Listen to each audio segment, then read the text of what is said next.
যে কোনো কাজে সফলতা অর্জন করতে চাইলে সেই কাজে আপনার পুরোপুরি মনোযোগ দিতে হবে। তাই আপনি কোনো কাজ নিখুঁতভাবে করতে চাইলে সবার আগে সবটুকু মনোযোগ সেই কাজে দিতে হবে। সবার আগে আপনার মাইন্ড ফোকাস করে গোল সেট করতে হবে। কর্মক্ষেত্রে উন্নতি করতে চাইলে এই ব্যাপারটা কোনোভাবে ইগনোর করা যাবে না। তবে মনোযোগ ধরে রাখাটা বেশ কঠিন হলেও অসম্ভব কিছু না। এর জন্য আপনি কিছু টিপস অনুসরণ করতে পারেন। এই ভিডিওতে আমি কিছু টিপস শেয়ার করব যার ফলে আপনার মনোযোগ আপনি বৃদ্ধি করতে পারেন। মাইন্ড ফোকাস করে মনোযোগ দিয়ে কাজ করছেন তো?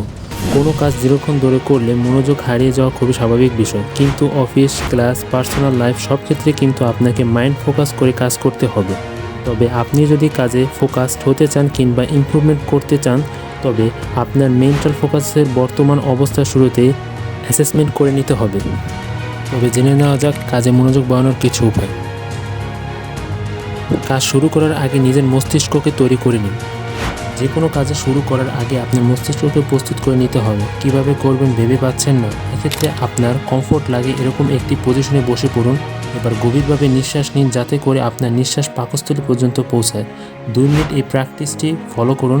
আপনার শরীর ও মনকে এভাবেই কাজ শুরু করার পূর্বে শান্ত করে নিন। মোবাইল ফোন কিছু সময়ের জন্য দূরে রাখুন। শুনতে অবাক লাগলেও সত্যি যে আপনার মোবাইল ফোনটি কিছু কিছু ক্ষেত্রে আপনার কাজে ফোকাস আনতে সবচেয়ে বেশি বাধা দেয়। জার্নাল অফ বিহেভিয়ারাল অ্যাডিকশনের সাম্প্রতি একটি স্টাডিতে প্রকাশিত হয়েছে যে আপনি যখন কোনো কাজ করেন ওই মুহূর্তে কাজ করার পাশাপাশি আপনি যদি আপনার মোবাইল ফোনটি ব্যবহার করে থাকেন তবে আপনার কাজের প্রতি মনোযোগ অনেকটাই কমে যাবে। তাই গুরুত্বপূর্ণ কাজ শুরু করার পূর্বে যখন মেন্টালি প্রস্তুত নিচ্ছেন ওই সময় ব্যক্তিগত ফোনটি কিছু সময়ের জন্য দূরে রাখুন। 3 নম্বর পয়েন্ট হলো আপনার ওয়ার্ক স্পেস পরিষ্কার রাখুন ও লিস্ট তৈরি করুন। আপনি যে ডেস্কে কিংবা যে স্থানে কাজ করতে বসবেন ওই জায়গাটি সবসময় কাজ শুরু করার পূর্বে পরিষ্কার পরিচ্ছন্ন করে নিন। অপ্রয়োজনীয় জিনিসপত্র থাকলে সরিয়ে ফেলুন।